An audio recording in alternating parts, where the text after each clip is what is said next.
Hello, everyone. Welcome to Chasing Murder. And today we are on part 90 of Life Beyond the Grave. This is attached to the Lori Vallow case. We left off with the fact that Lori Vallow left her family, including Charles and JJ, and that Charles, after his account being emptied and his truck being hidden and his house being emptied, has spent a lot of time trying to find or locate Lori, his wife, because he says she's mentally ill. She's gone off the deep end, and that deep end that she's jumped off of is attached to her religious beliefs.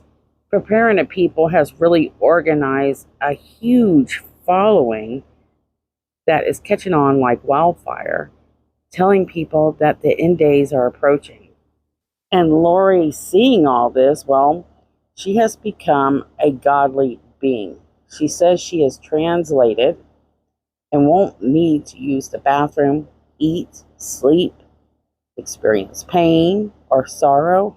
She knows that Charles is chasing her down with divorce papers, so she's purposely making Charles believe that she is attending certain events when in fact she really isn't. So she's just throwing Charles off her trail.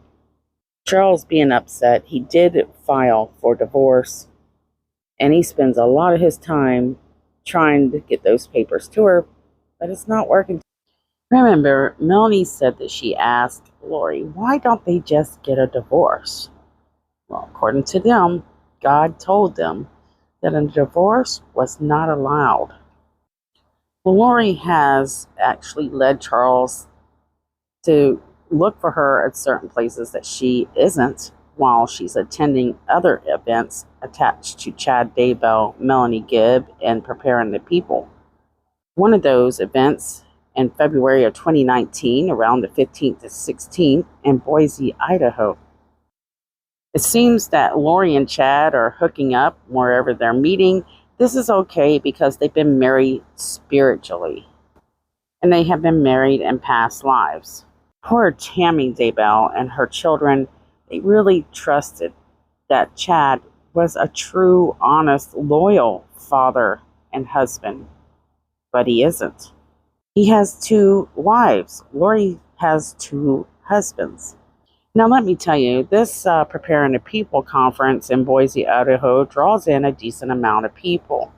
And trust you and me, Lori knows there are several women interested in meeting her new lover man, Chad Daybell.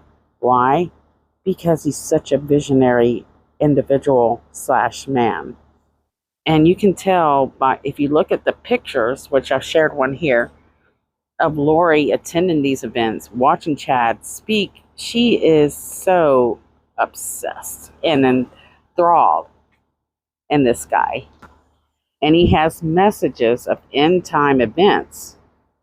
Those are going to hit Washington, Oregon, Cardston, Western Idaho. And in a description of this event, Chad and his good buddy Mike James said that they start a new show, which we mentioned once before. I just want to mention it once more. The Global Preparing the People. So you can do a monthly subscription of around $7 online, and you get 2 episodes monthly that run about 45 minutes each. Though Lori is not an author or had any prior,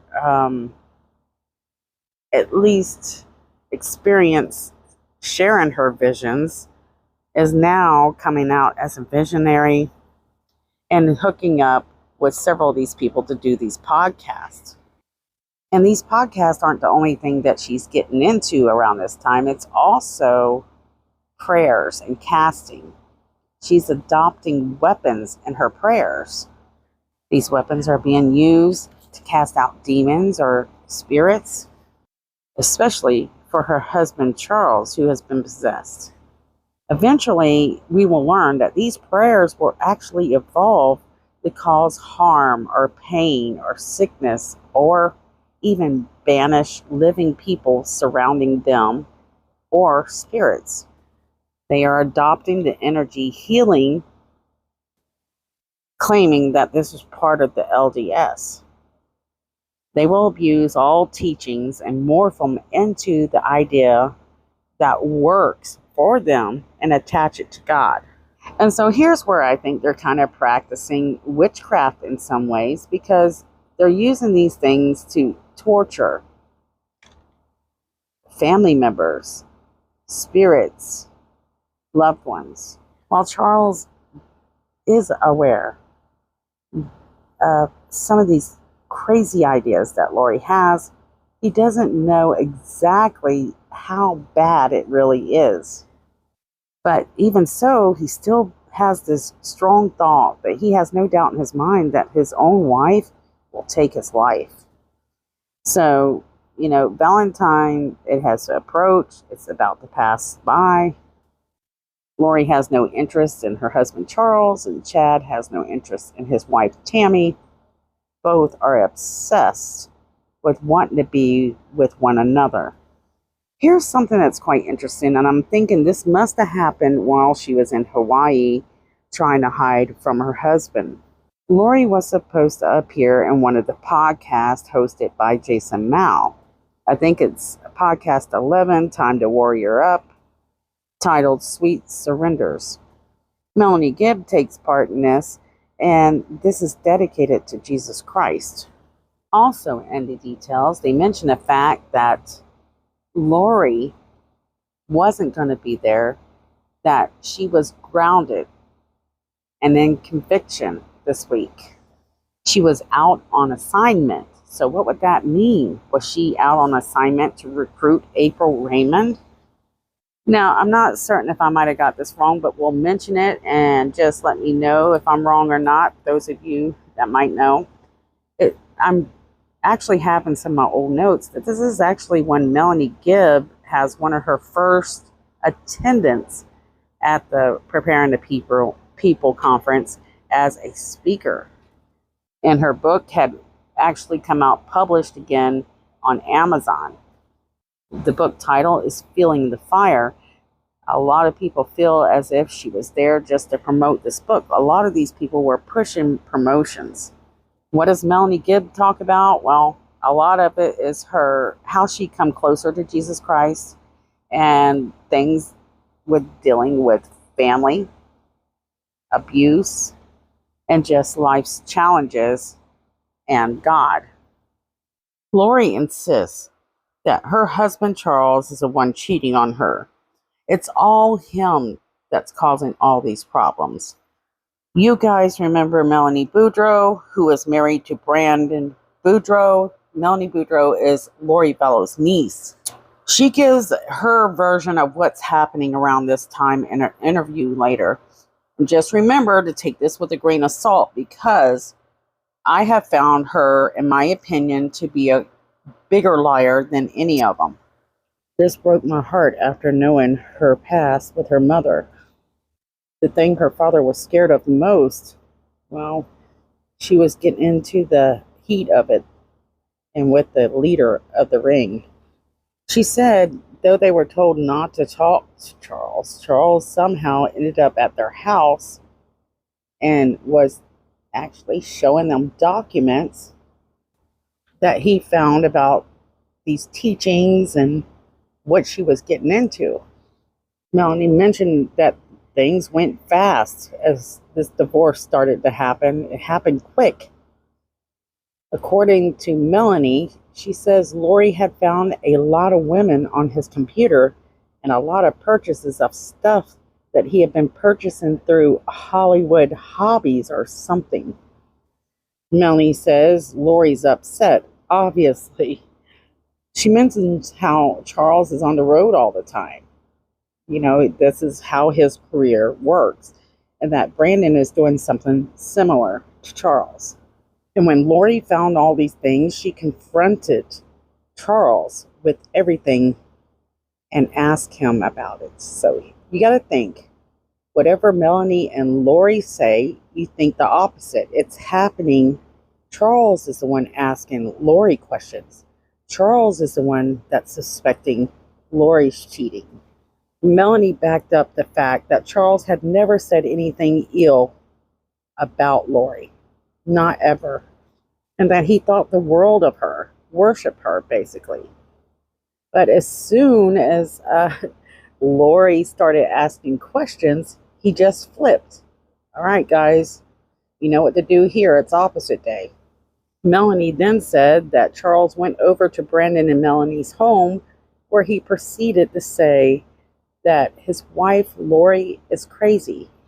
He tries to show them the documents that he found. According to Melanie, this would be the first time that she ever saw any of that. Big fat lie.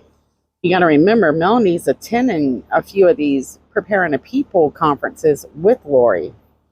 In these documents, it shows where JJ being light, Tylee is dark, and Melanie says she's just trying to process all this. Charles tells them, Lori doesn't think I'm me. She thinks I'm Ned or something. Melanie said she really didn't know how to take this. It just felt off to her. She claims that her aunt wasn't telling the family that Charles was cheating on her, but that's not what Janice and them would say later in an interview. Melanie Boudreaux was caught lying so many times you can't even count it. And Melanie will later blame that these are patterns of narcissism, where everything is fine until you start asking questions. So why is she saying this? Because shortly, she's going to be Lori's little twin. I want to make sure that I tell you guys that it's around this time that Tylee starts referring to her mother's phone as burner phones. By February 15th of 2019, Charles had filed for divorce and petitioned for temporary sole custody of JJ. Again, he's unable to locate his wife, Lori. So remember the Preparing a People event.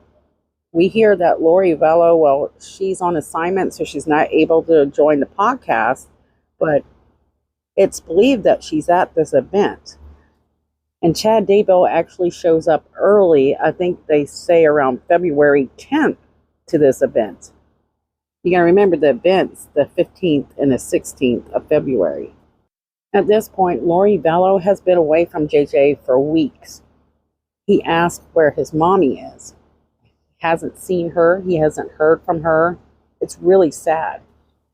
And another thing that I found was very sad is the fact that Tammy Daybell at this point, is she starting to suspect anything, really?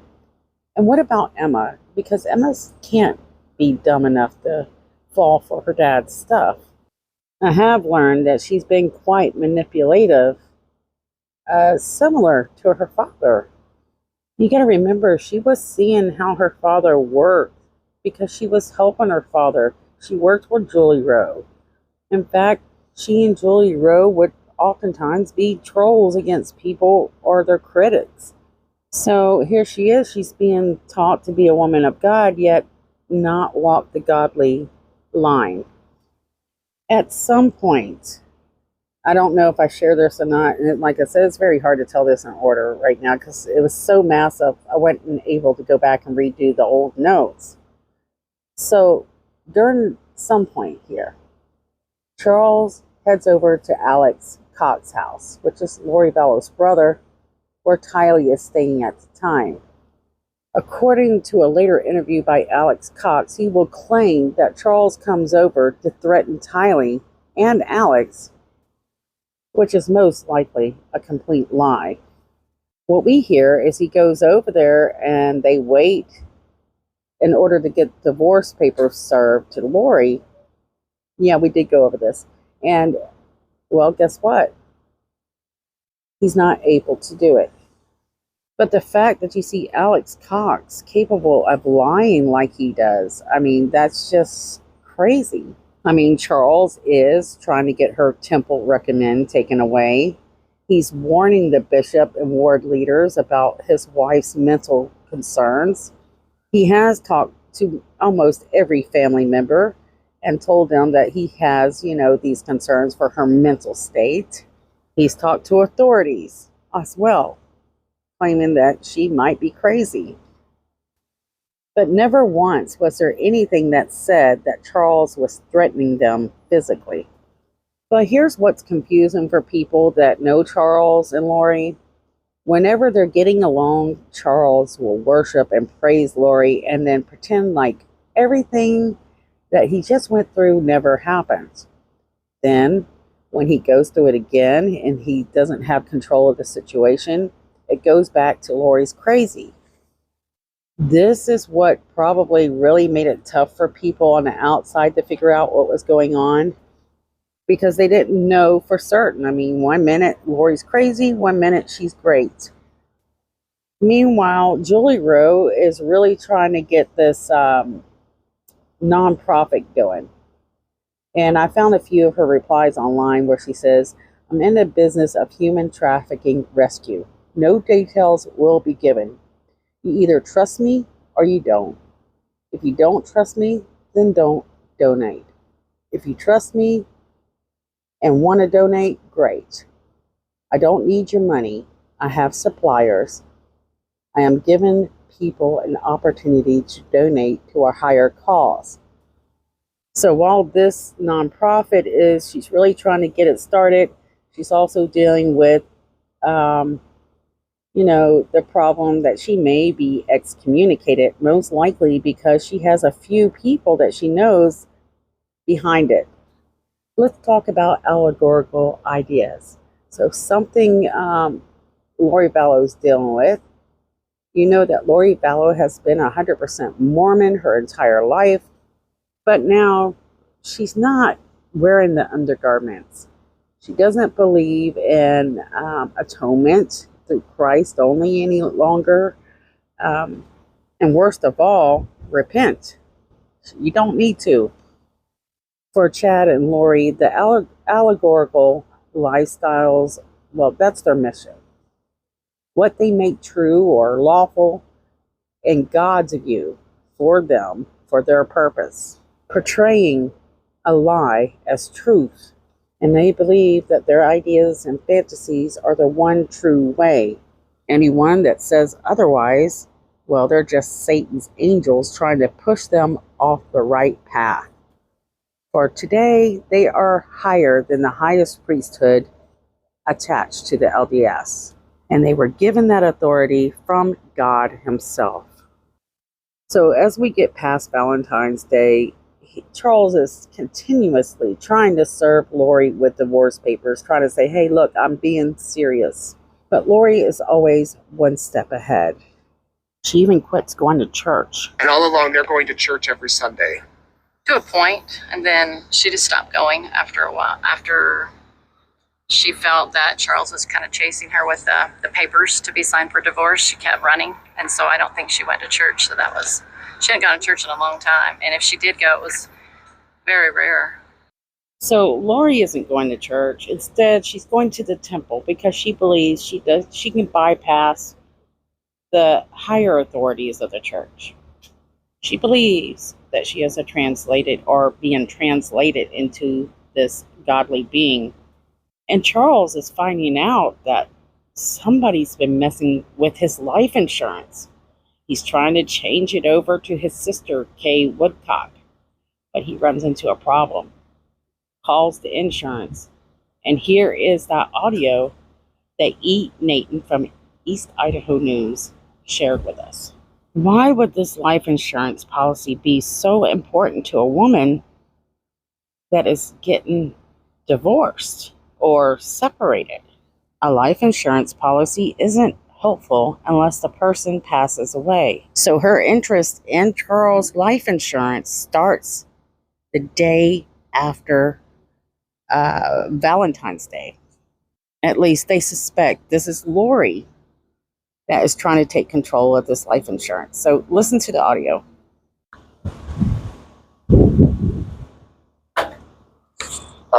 Leland Charles Anthony Vallow, or L. Charles Vallow. Okay, hold on a second, please.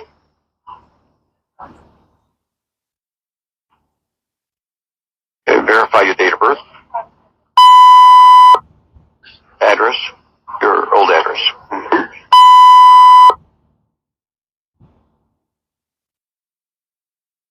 Okay, wait a second. You said, what's the house number again? 36. 2688. No, that's not what I have as a previous address. Okay, the J Place? No. I don't know what you have. I have to authenticate the call. We were in Hawaii? We were in Hawaii. Was the one in Hawaii? Okay. This is in Texas, so all I can tell you. 78746. Okay. Now, what is your password? Just say, I have a password. I don't have a password. Okay. It's telling me that I need to authenticate a password, sir. I don't have a password. I'm just changing my beneficiary. Okay. Hold on a second, please.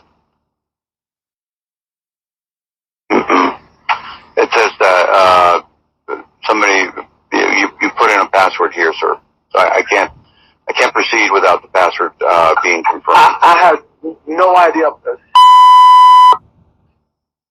No. No. I don't know what I don't ever remember setting up a password ever. Okay. And I'm the agent and the insured. Okay.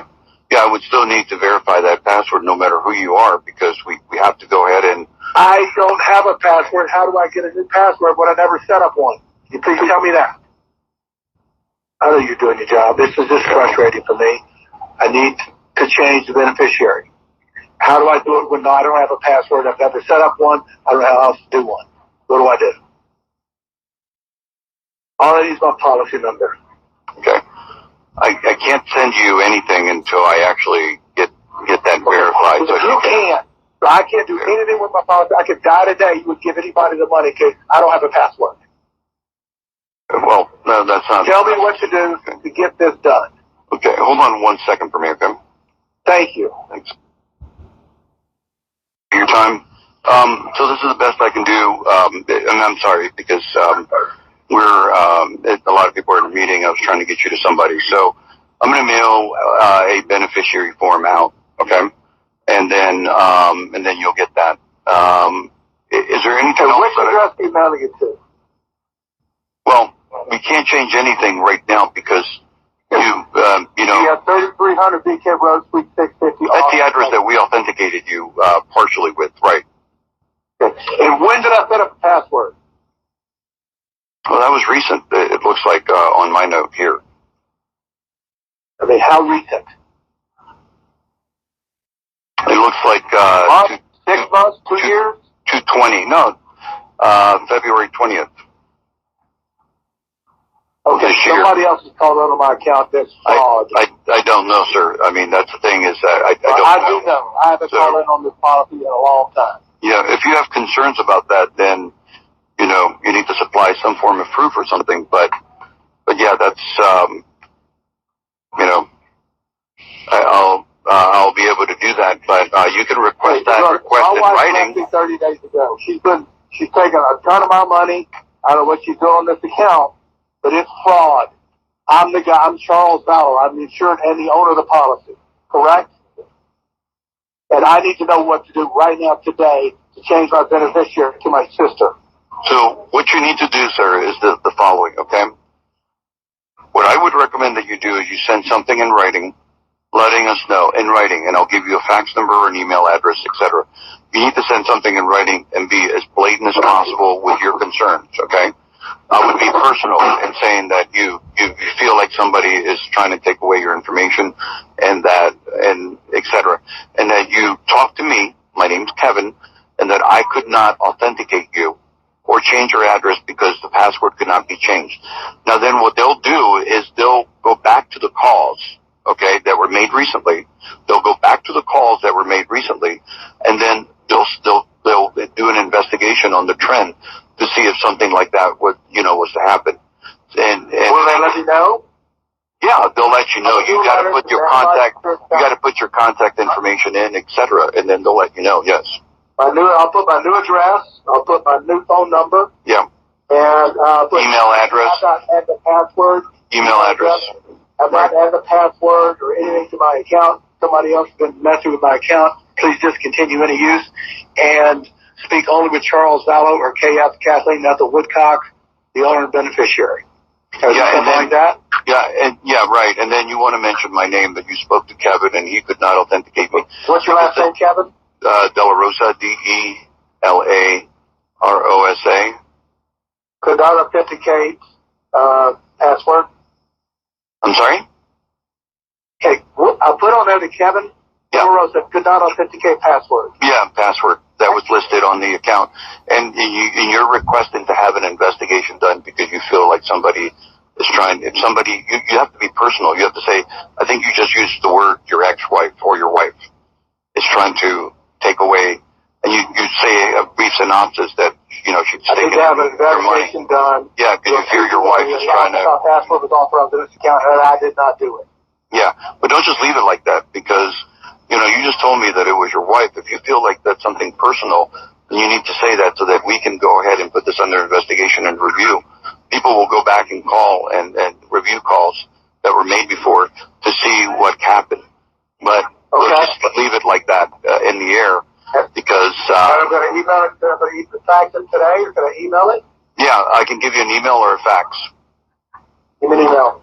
I'll do this right now. Yeah, customer service at bannerlife.com. That's customer service at bannerlife.com. Thank you. Yeah, thanks for calling Legal and General. Enjoy. So there, he said, I did not change this password. Something's going on. I think it's my wife. We need to investigate it. We need to get something done immediately in case something happens to me, because he wants to make sure that his sister Kay Woodcock is the beneficiary for that money that he's leaving behind for JJ and his other sons with Cheryl. At that point, he must really realize that she's serious about taking his life. And how is she able to do these things so easily? These things are difficult to do whether you're married or not married these days, simply because of this kind of problem. And Lori's got a plan, all right, and her mind is spinning. In fact, this incident will be very helpful to put her behind bars in the trial this summer of 2023, in which it did. A pretty cold and calculated woman. This explains more why she shouldn't get a divorce. If she were to get a divorce, she wouldn't be a beneficiary. And right now, she's very worried about Charles changing that beneficiary. So here's the second call.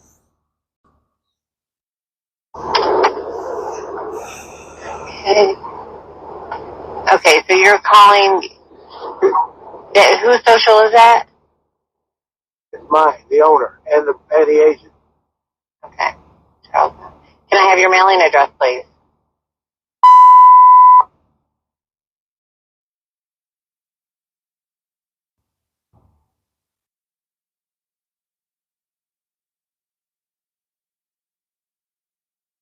Check. You changed it with a customer service representative? Yes, ma'am. This morning, more than an hour ago.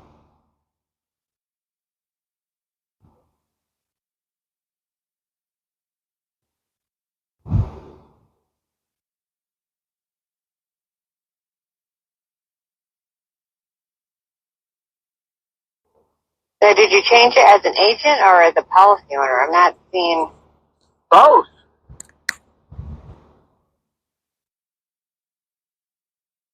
Do you know who you spoke to? I didn't write it down, ma'am. I realized I had to. This is what I call you guys to take care of it. Yeah, I'm sorry. I'm just trying to see if that was passed. Let me just see. One moment. Well, here's my question. We'll go back to that to the address. Okay. I got on my banking statement, it says stop payment reviewed, item paid, Banner Life, 50750. Why would the stop payment be put on that? Who did that? No, stop payment on... The premium payment, the automatic EFT. It's set to draft. It just drafted on February 15th. It's going to draft again on March 15th. But why does it say on the banking statement, stop payment reviewed? I don't have an answer for you on that. Yeah, I don't have an answer for you because That one, there's nothing noted here to stop payment. Everything. We're in good shape. We're good. I appreciate your time. Thank you very much. All right, sir, but your address, you want me to Okay. because what we have here, let's see, the Bees Cove Road. My business address is okay. My home address, I have two homes. My home address is in Gilbert, Arizona.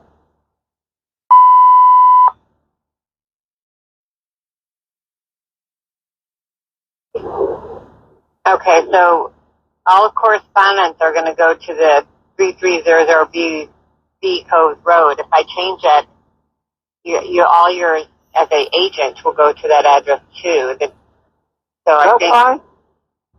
I still get mail both places. Okay, all right, you're all good then. Yes. All right, thank you. Thank you very much. I've got. Is there any kind of identity lock or something I can put on my anybody that calls in on my policy so I can? I'm changing the insurance to my sister for my special needs son as administrator. Can I put a lock or something, a code they have to give if anybody calls to ask about my policy? Is that possible? Will you guys do that? Right, so I can put a special password, so you have to remember that because every time you call, you have to repeat that. All right? All right. Let me have your, Is it a 4-digit number? Absolutely.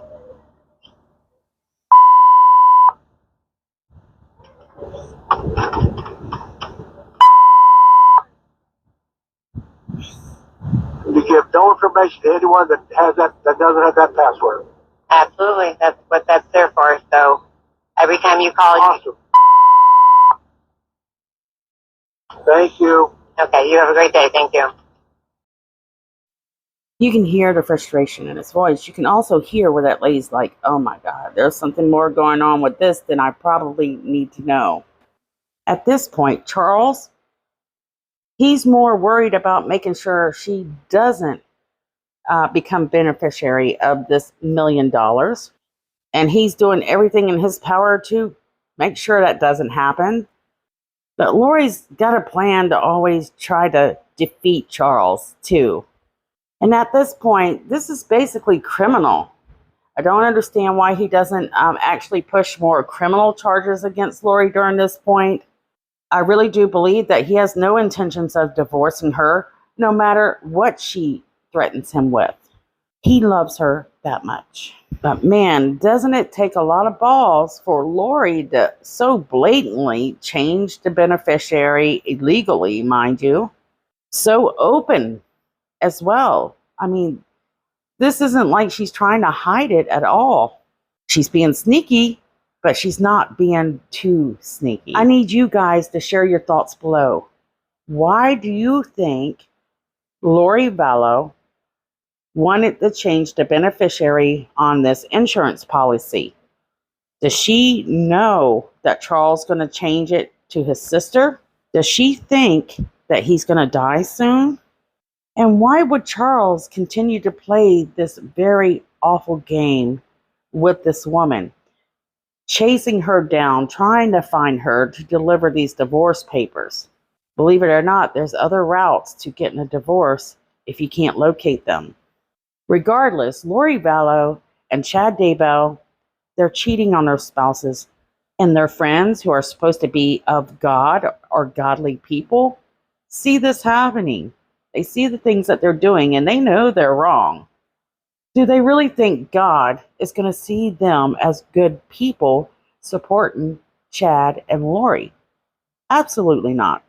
If that's the case, then why do they continue to say that they are God's people? God's people are not greedy. They don't use love, trust, and belief in God to make money. When you're God's people, you walk in Jesus' footprints, to be honest. Spending your days trying to help people, heal people, and being a good example of what a good person is. You give more than you receive. So is this Preparing the People group truly of God? Share your thoughts below.